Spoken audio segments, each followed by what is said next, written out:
质维护区启用典礼成功。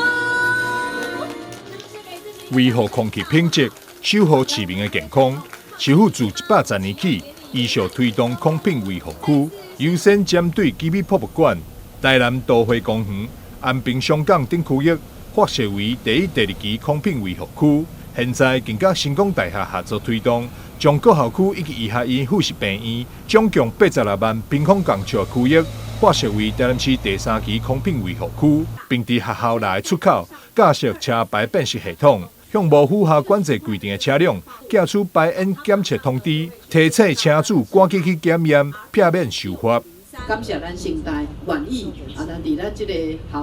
校区内底啦，咱校区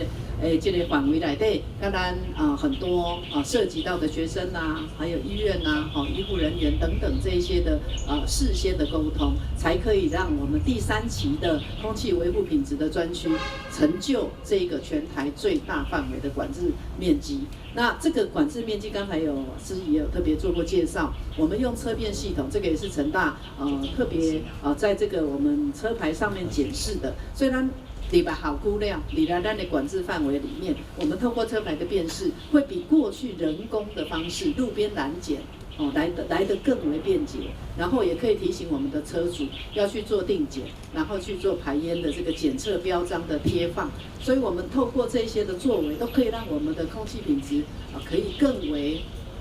提升。所有出入口都用车辨系统的，所以外面的厂商其实要进来要来申请车辨。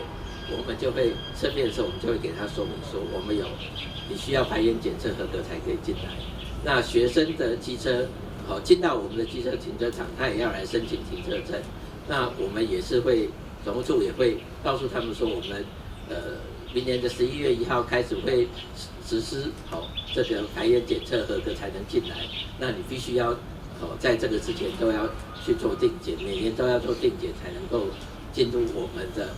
校区里面。环保局强调，只要车辆做好自我管理、检验合格，就会当自由进出空品维护区。除了风景区、港区、学校以及病院区域以外，未来环保局将会持续推动空品维护区划设，包含工业区、物流中心、转运站等车流量较大的地区，透过无同区的多元管制，逐步改善空气品质，创造更加友善的生活环境。记者张世伟采访报道。